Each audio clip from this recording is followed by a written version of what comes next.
विष्णु पुराण।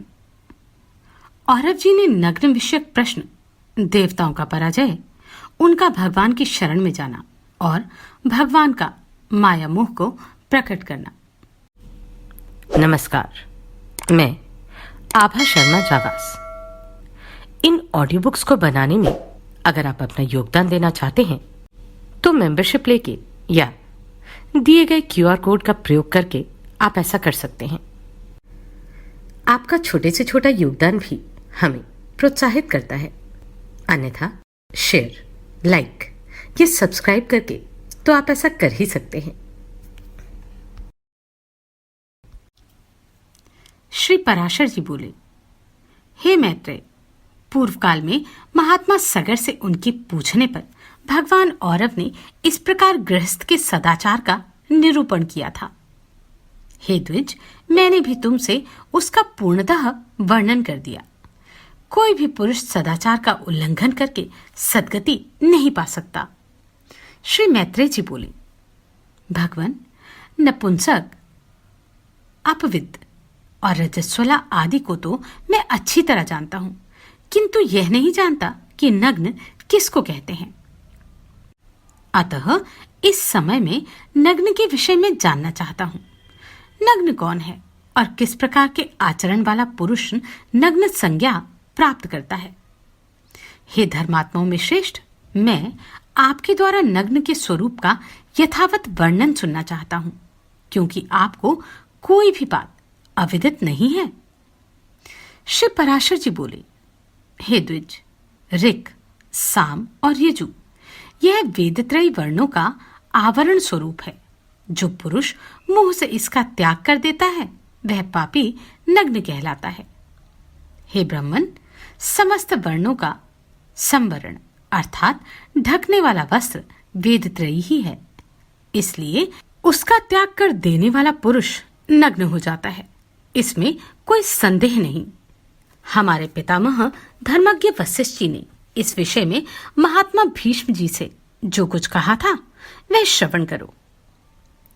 हे मैत्रेय, तुमने जो मुझसे नग्न के विषय में पूछा है, इस संबंध में भीष्म के प्रति वर्णन करते समय मैंने भी महात्मा वशिष्ठ जी का कथन सुना था।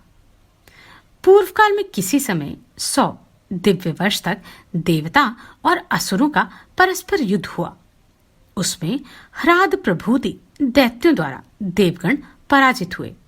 अतः देवगण ने क्षीर सागर के उत्तरीय तट पर जाकर तपस्या की और भगवान विष्णु की आराधना के लिए उस समय इस स्तव का गान किया।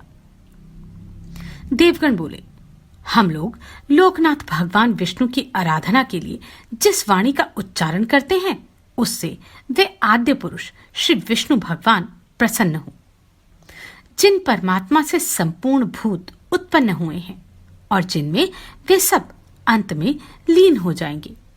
संसार में उनकी स्तुति करने में कौन समर्थ है। हे प्रभु, यद्यपि आपका यथार्थ स्वरूप वाणी का विषय नहीं है, तो भी शत्रुओं के हाथ से विध्वस्त होकर पराक्रमहीन हो जाने के कारण हम अभय प्राप्ति के लिए आपकी स्तुति करते हैं। पृथ्वी, जल, अग्नि, वायु, आकाश, अंतःकरण, मूल प्रकृति और प्रकृति से परे पुरुष, ये सब आप ही हैं। हे सर्वभूतात्मन, ब्रह्मा से लेकर स्तंभ पर्यंत स्थान और कालादि भेदयुक्त यह मूर्तामूर्त पदार्थमय संपूर्ण प्रपंच आप ही का शरीर है। आपके नाभि कमल से विश्व के उपकारार्थ प्रकट हुआ जो आपका प्रथम रूप है। हे ईश्वर, उस ब्रह्म स्वरूप को नमस्कार है। इंद्र, सूर्य, रुद्र, वसु, अश्वनी कुमार, मरुदगण और सोम आदि भेदयुक्त हम लोग भी आप ही का एक रूप हैं। अतः आपके उस देवरूप को नमस्कार है। हे गोविंद, जो दंभमयी, अज्ञानमयी तथा तितीक्षा और दंभ से शून्य है, आपकी उस दैत्य मूर्ति को नमस्कार है। जिस मंद सत्व स्वरूप में हृदय की नाड़ियां अत्यंत ज्ञान वाहिनी नहीं होती तथा जो शब्दादि विषयों का लोभी होता है, आपके उस यक्ष रूप को नमस्कार है। हे पुरुषोत्तम, आपका जो क्रूरता और माया से युक्त घोर तमोमय स्वरूप है, उस राक्षस स्वरूप को नमस्कार है। हे जनार्दन, जो स्वर्ग में रहने वाले धार्मिक जनों के यज्ञादि सद्धर्मों के फल अर्थात सुखादि की प्राप्ति कराने वाला है, आपका धर्म नामक रूप है, उसे नमस्कार है। जो जल अग्नि आदि गमनीय स्थानों में जाकर भी सर्वदा निर्लिप्त और प्रसन्नतामय रहता है, वह सिद्ध नामक रूप आप ही का है। ऐसे सिद्ध स्वरूप आपको नमस्कार है। हे हरे, जो अक्षमा का आश्रय अत्यंत क्रूर और कामोपभोग में समर्थ आपका द्विजीव्य अर्थात दो जीव वाला स्वरूप है, उन नाग स्वरूप आपको नमस्कार है। हे विष्णु, जो ज्ञान में शांत, दोष रहित और कल्मशहीन, उस आपके मुनिमय स्वरूप को नमस्कार है। जो कल्पांत में अनिवार्य रूप से समस्त भूतों का भक्षण कर जाता है, हे पुंडरीकाक्ष, आपके उस काल स्वरूप को नमस्कार है। जो प्रलय काल में देवता आदि समस्त प्राणियों को सामान्य भाव से भक्षण करके नृत्य करता है, आपके उस रुद्र स्वरूप को नमस्कार है। रजोगुण की प्रवृत्ति के कारण जो कर्मों का करण रूप है, हे जनार्दन, आपके उस मनुष्यात्मक स्वरूप को नमस्कार है। हे सर्वात्मन, जो 28 वधयुक्त तमोमय और उन्मार्गगामी हैं, आपके उस पशु रूप को नमस्कार है। जो जगत की स्थिति का साधन और यज्ञ का अंगभूत है तथा वृक्ष, लता, गुल्म, विरुद्ध, तृण और गिरि इन 6 भेदों से युक्त है, उन मुख्य उद्भिद रूप आपको नमस्कार है। तिर्यक, मनुष्य तथा देवता आदि प्राणी, आकाशादि पंचभूत और शब्दादि उनके गुण, ये सबके आदिभूत आप ही के रूप हैं। अतः आप सर्वात्मा को नमस्कार है। हे परमात्मन, प्रधान और महतत्व आदि इस संपूर्ण जगत से जो परे है, सबका आदि कारण है तथा जिसके समान कोई अन्य रूप नहीं है, आपके उस प्रकृति आदि कारणों के भी कारण रूप को नमस्कार है। हे भगवान, जो शुक्ल आदि रूप से दीर्घता आदि परिमाण से तथा घनता आदि गुणों से रहित है, इस प्रकार जो समस्त विशेषणों का अविषय है तथा परमर्शियों का दर्शनीय एवं शुद्धाति शुद्ध है, आपके उस स्वरूप को हम नमस्कार करते हैं। जो हमारे शरीरों में, अन्य प्राणियों के शरीरों में तथा समस्त वस्तुओं में वर्तमान है, अजन्मा और अविनाशी है तथा जिससे अतिरिक्त और कोई भी नहीं है, उस ब्रह्म स्वरूप को हम नमस्कार करते हैं। परमपद ब्रह्म ही जिनका आत्मा है, ऐसे जिस सनातन और अजन्मा भगवान का यह सकल प्रपंच रूप है, उस सब के बीजभूत अविनाशी और निर्मल प्रभु वासुदेव को हम नमस्कार करते हैं।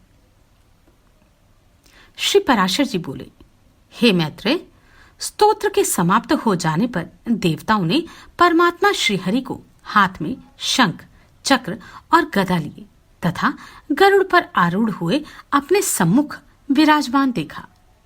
उन्हें देखकर समस्त देवताओं ने प्रणाम करने के अनंतर उनसे कहा, हे नाथ, प्रसन्न होइए और हम शरणागतों की दैत्यों से रक्षा कीजिए। हे परमेश्वर, ह्राद प्रभुति दैत्यगण ने ब्रह्मादि की आज्ञा का भी उल्लंघन कर हमारे और त्रिलोकी के यज्ञ भागों का अपहरण कर लिया है। यद्यपि हम और वे सर्वभूत आप ही के अंशज हैं, तथापि अविद्यावश हम जगत को परस्पर भिन्न भिन्न देखते हैं। हमारे शत्रुगण अपने वर्ण धर्म का पालन करने वाले, वेद मार्गावलंबी तथा तपोनिष्ठ हैं, अतः वे हमसे नहीं मारे जा सकते। अतः हे सर्वात्मन, जिससे हम उन असुरों का वध करने में समर्थ हों, ऐसा कोई उपाय आप हमें बतलाइए। श्री पराशर जी बोले, उनके ऐसा कहने पर भगवान विष्णु ने अपने शरीर से माया मोह को उत्पन्न किया और उसे देवताओं को देकर कहा, यह माया मोह उन संपूर्ण दैत्यगण को मोहित कर देगा। तब वे वेद मार्ग का उल्लंघन करने से तुम लोगों से मारे जा सकेंगे। हे देवगण, जो कोई देवता अथवा दैत्य ब्रह्मा जी के कार्य में बाधा डालते हैं, वे सृष्टि की रक्षा में तत्पर मेरे वध्य होते हैं। अतः हे देवगण, अब तुम जाओ, डरो मत।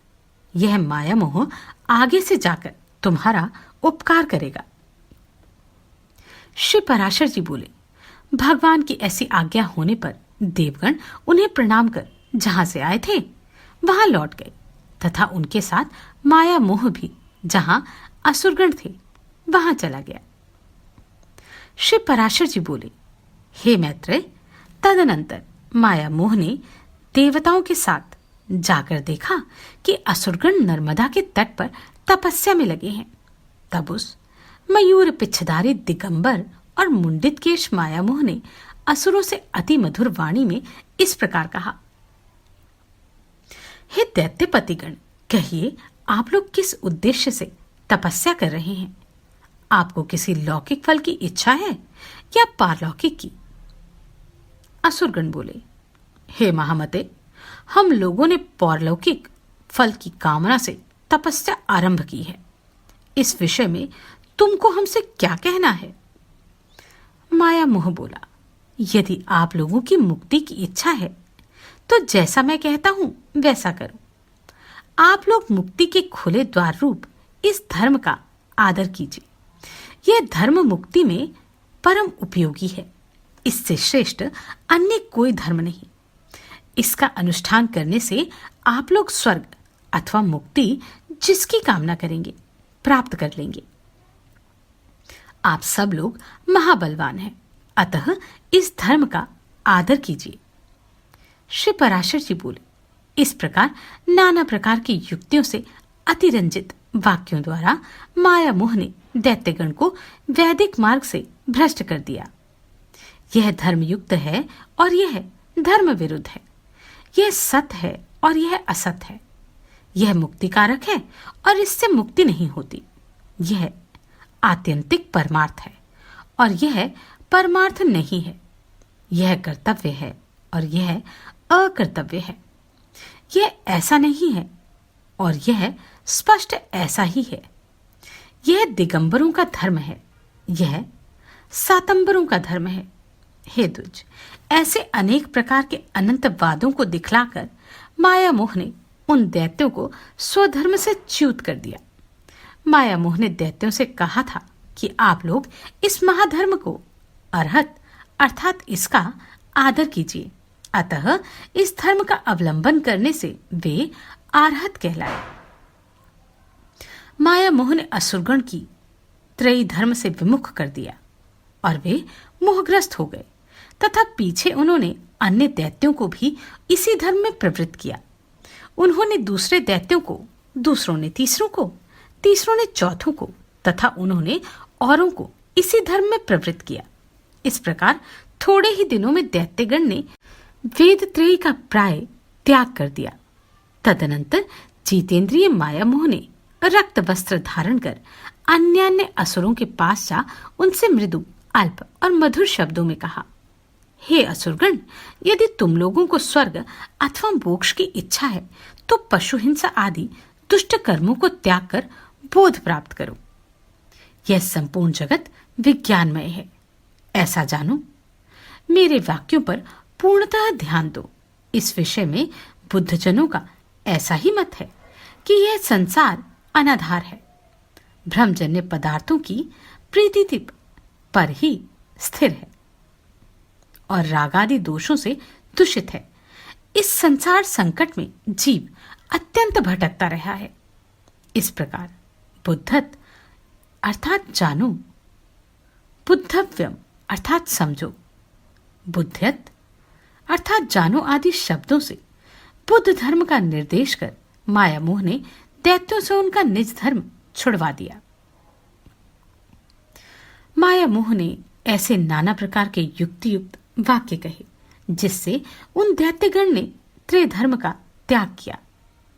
उन दैत्यगण ने अन्य दैत्यों से तथा उन्होंने अन्यान्य से ऐसे ही वाक्य कहे। हे मैत्रेय, इस प्रकार उन्होंने श्रुति स्मृति विहित अपने परम धर्म को त्याग दिया। हे द्विज, मोहकारी माया मोह ने और भी अनेक दैत्यों को भिन्न भिन्न प्रकार के विविध पाखंडों से मोहित कर दिया। इस प्रकार थोड़े ही समय में माया मोह के द्वारा मोहित होकर असुरगण ने वैदिक धर्म की बातचीत करना भी छोड़ दिया। हे द्विज, उनमें से कोई वेदों की, कोई देवताओं की, कोई याज्ञिक कर्म कलापों की तथा कोई ब्राह्मणों की निंदा करने लगे। वे कहने लगे, हिंसा से भी धर्म होता है। यह बात किसी प्रकार युक्ति संगत नहीं है। अग्नि में हवि जलाने से फल होगा, यह भी बच्चों की सी बात है। अनेकों यज्ञों के द्वारा देवत्व लाभ करके यदि इंद्र को शमी आदि काष्ठ का ही भोजन करना पड़ता है तो इससे तो पत्ते खाने वाला पशु ही अच्छा है। यदि यज्ञ में बलि किए गए पशु को स्वर्ग की प्राप्ति होती है तो यजमान अपने पिता को ही क्यों नहीं मार डालता। यदि किसी अन्य पुरुष के भोजन करने से भी किसी पुरुष की तृप्ति हो सकती है तो विदेश की यात्रा के समय खाद्य पदार्थ ले जाने का परिश्रम करने की क्या आवश्यकता है। पुत्रगण घर पर ही श्राद्ध कर दिया करें। अतः यह समझकर कि यह श्राद्धादि कर्मकांड लोगों की अंधश्रद्धा ही है, इसके प्रति उपेक्षा करनी चाहिए और अपने श्रेय साधन के लिए जो कुछ मैंने कहा उसमें रुचि करनी चाहिए। हे असुरगण, श्रुति आदि आपत वाक्य कुछ आकाश से नहीं गिरा करते।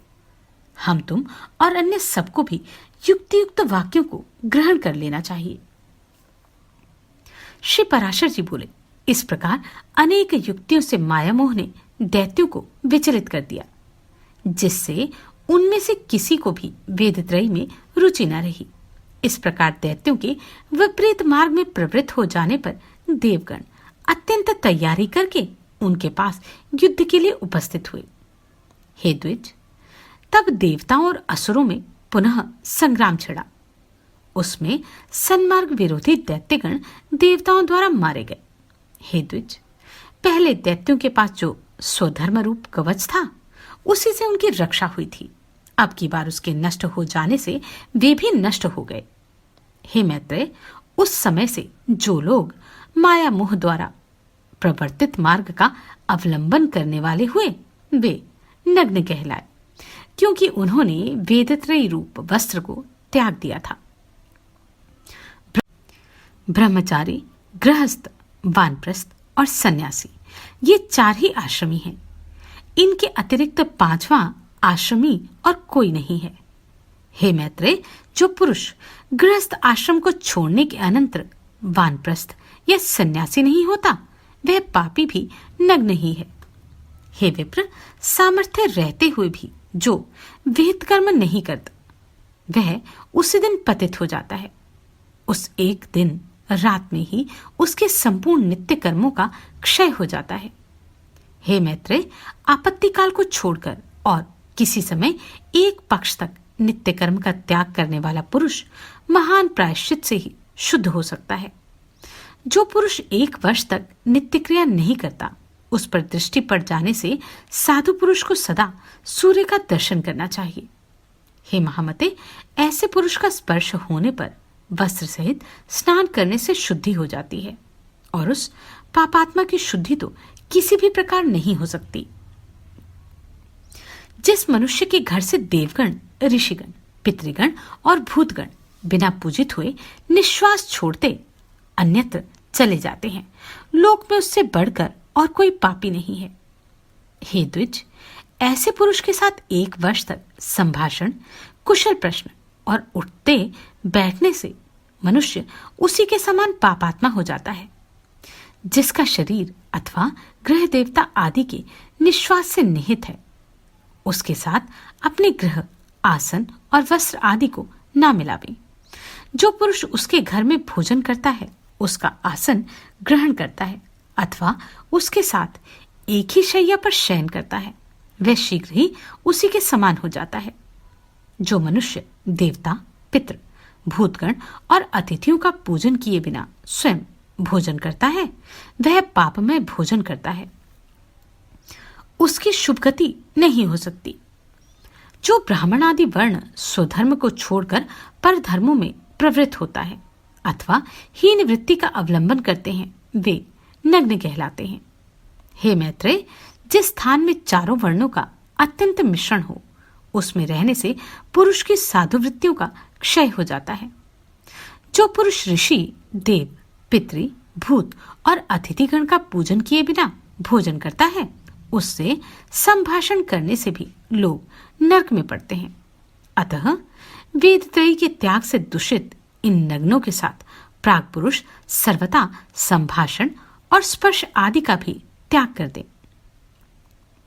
यदि इनकी दृष्टि पड़ जाए तो श्रद्धावान पुरुषों का यत्नपूर्वक किया हुआ श्राद्ध देवता अथवा पितृ पितामहगण की तृप्ति नहीं करता। सुना जाता है पूर्व काल में पृथ्वी तल पर शतधनु नाम से विख्यात एक राजा था। उसकी पत्नी शैब्या अत्यंत धर्मपरायण थी। वह महाभागा, पतिव्रता, सत्य, शौच और दया से युक्त तथा विनय, नीति आदि संपूर्ण सुलक्षणों से संपन्ना थी। उस महारानी के साथ राजा शतधनु ने परम समाधि द्वारा सर्वव्यापक देवदेव श्री जनार्दन की आराधना की। वे प्रतिदिन तन्मय होकर अनन्य भाव से होम, जप, दान, उपवास और पूजन आदि द्वारा भगवान की भक्तिपूर्वक आराधना करने लगे। हे द्विज, एक दिन कार्तिकी पूर्णिमा को उपवास कर उन दोनों पति पत्नियों ने श्री गंगा जी में एक साथ ही स्नान करने के अनंतर बाहर आने पर एक पाखंडी को सामने आता देखा। यह ब्राह्मण उस महात्मा राजा के धनुर्वेदाचार्य का मित्र था। अतः आचार्य के गौरववश राजा ने भी उससे मित्रवत व्यवहार किया, किंतु उसकी पतिव्रता पत्नी ने उसका कुछ भी आदर नहीं किया। वह मौन रही और यह सोचकर कि मैं उपोषिता अर्थात उपवास युक्त हूं, उसे देखकर सूर्य का दर्शन किया। हे द्विजोत्तम, फिर उन स्त्री पुरुषों ने यथारीति आकर भगवान विष्णु की पूजा आदि संपूर्ण कर्म विधि पूर्वक किए। कालांतर में वह शत्रुजित राजा मृत्यु को प्राप्त हुआ। तब देवी शैब्या ने भी चितारूढ़ महाराज का अनुगमन किया। राजा शतधनु ने उपवास अवस्था में पाखंडी से वार्तालाप किया था, अतः उस पाप के कारण उसने श्वान का जन्म लिया तथा वह शुभ लक्षणा काशी नरेश की कन्या हुई, जो सब प्रकार के विज्ञान से युक्त सर्वलक्षण संपन्ना और जाति स्मरा अर्थात पूर्व जन्म का वृतांत जानने वाली थी। राजा ने उसे किसी वर को देने की इच्छा की, किंतु उस सुंदरी के ही रोक देने पर वह उसके विवाह आदि से उपरत हो गए। तब उसने दिव्य दृष्टि से अपने पति को श्वान हुआ जान विदिशा नामक नगर में जाकर उसे वहां कुत्ते की अवस्था में देखा। अपने महाभाग पति को श्वान रूप में देखकर उस सुंदरी ने उसे सत्कार पूर्वक अति उत्तम भोजन कराया। उसके दिए हुए उस अति मधुर और इच्छित अन्न को खाकर वे अपनी जाति के अनुकूल नाना प्रकार की चाटुता प्रदर्शित करने लगा। उसके चाटुता करने से अत्यंत संकुचित हो उस बालिका ने कुत्सित योनि में उत्पन्न हुए उस अपने प्रियतम को प्रणाम करके उससे इस प्रकार कहा, महाराज, आप अपनी उस उदारता का स्मरण कीजिए जिसके कारण आज आप श्वान योनि को प्राप्त होकर मेरे चाटुकार हुए हैं। हे प्रभु, क्या आपको यह स्मरण नहीं है कि तीर्थ स्नान के अनंतर पाखंडी से वार्तालाप करने के कारण ही आपको ये कुत्सित योनि मिली है। श्री पराशर जी बोले, काशीराज सुता द्वारा इस प्रकार स्मरण कराए जाने पर उसने बहुत देर तक अपने पूर्व जन्म का चिंतन किया। तब उसे अति दुर्लभ निर्वेद प्राप्त हुआ। उसने अति उदास चित्त से नगर के बाहर आ प्राण त्याग दिए और फिर श्रृगाल योनि में जन्म लिया। तब काशी राजकन्या दिव्य दृष्टि से उसे दूसरे जन्म में श्रृगाल हुआ जान उसे देखने के लिए कोलाहल पर्वत पर गई। वहां भी अपने पति को श्रृगाल योनि में उत्पन्न हुआ देख वह सुंदरी राजकन्या उससे बोली, हे राजेंद्र, श्वान योनि में जन्म लेने पर मैंने आपसे जो पाखंडी से वार्तालाप विषयक पूर्व जन्म का वृतांत कहा था, क्या वह आपको स्मरण है? तब सत्यनिष्ठों में श्रेष्ठ राजा शतधनु ने उसके इस प्रकार कहने पर सारा सत्य वृतांत जानकर निराहार रहे वन में अपना शरीर छोड़ दिया। फिर वह एक भेड़िया हुआ। उस समय भी अनिंदिता राजकन्या ने उस निर्जन वन में जाकर अपने पति को उसके पूर्व जन्म का वृतांत स्मरण कराया। उसने कहा, हे महाभाग, तुम भेड़िए नहीं हो, तुम राजा शतधनु हो। तुम अपने पूर्व जन्मों में क्रमशः कुकुर और श्रृगाल हुए, अब भेड़िया हुए। इस प्रकार उसके स्मरण कराने पर राजा ने जब भेड़िए के शरीर को छोड़ा तो गिद्ध योनि में जन्म लिया। उस समय भी उसकी निष्पाप भार्या ने उसे फिर बोध कराया, हे नरेंद्र, तुम अपने स्वरूप का स्मरण करो, इन गृध्र चेष्टाओं को छोड़ो। पाखंडी के साथ वार्तालाप करने के दोष से ही तुम गृध्र हुए हो। फिर दूसरे जन्मों में काक योनि को प्राप्त होने पर भी अपने पति को योग बल से पाकर उस सुंदरी ने कहा, हे प्रभु, जिनके वशीभूत होकर संपूर्ण समंतगण नाना प्रकार की वस्तुएं भेंट करते थे, वही आप आज काक योनि को प्राप्त होकर बलि भोजी हुए हो। इसी प्रकार काक योनि में भी पूर्व जन्म का स्मरण कराए जाने पर राजा ने अपने प्राण छोड़ दिए और फिर मयूर योनि में जन्म लिया।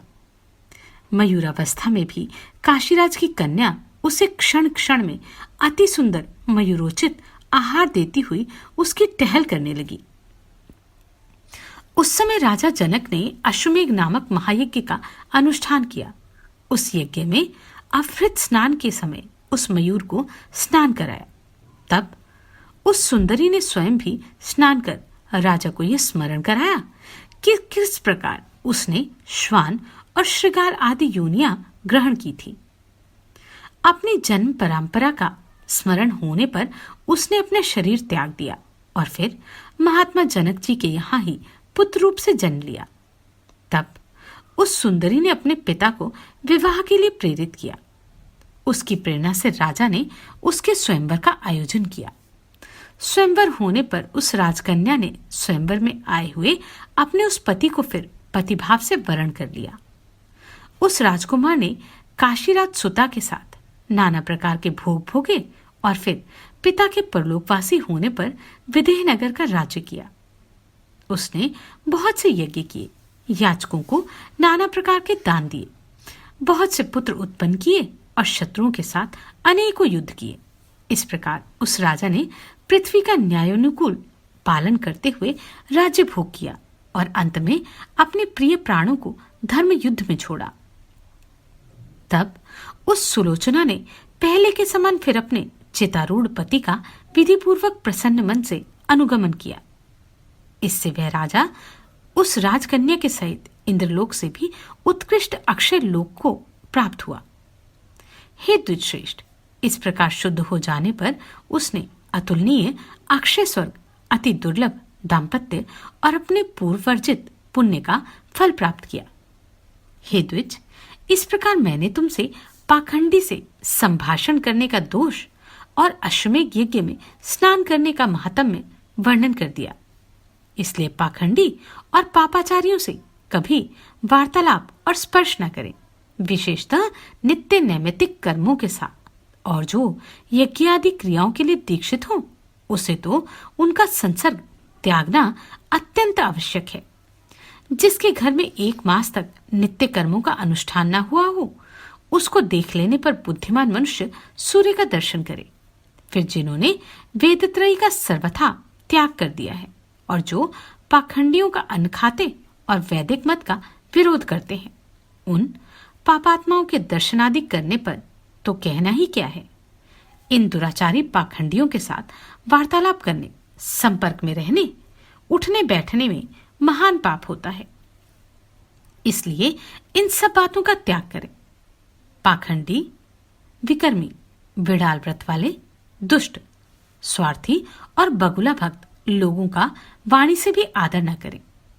इन पाखंडी, दुराचारी और अति पापियों का संसर्ग दूर ही से त्यागने का योग्य है, इसलिए इनका सर्वथा त्याग करें। इस प्रकार मैंने तुमसे नग्नों की व्याख्या की, जिनके दर्शन मात्र से श्राद्ध नष्ट हो जाता है और जिनके साथ संभाषण करने से मनुष्य का 1 दिन का पुण्य क्षीण हो जाता है। ये पाखंडी बड़े पापी होते हैं। बुद्धिमान पुरुष इनसे कभी संभाषण न करे। इनके साथ संभाषण करने से उस दिन का पुण्य नष्ट हो जाता है। जो बिना कारण ही जटा धारण करते समय अथवा मुंह मुड़ाते हैं, देवता, अतिथि आदि को भोजन कराए बिना स्वयं ही भोजन कर लेते हैं, सब प्रकार से शौचहीन हैं तथा जलदान और पितृपिंड आदि से बहिष्कृत हैं। उन लोगों से वार्तालाप करने से भी लोग नरक में जाते हैं। आप सभी को कोटि कोटि साधुवाद। आपने इन वीडियोस को इतना प्रेम दिया।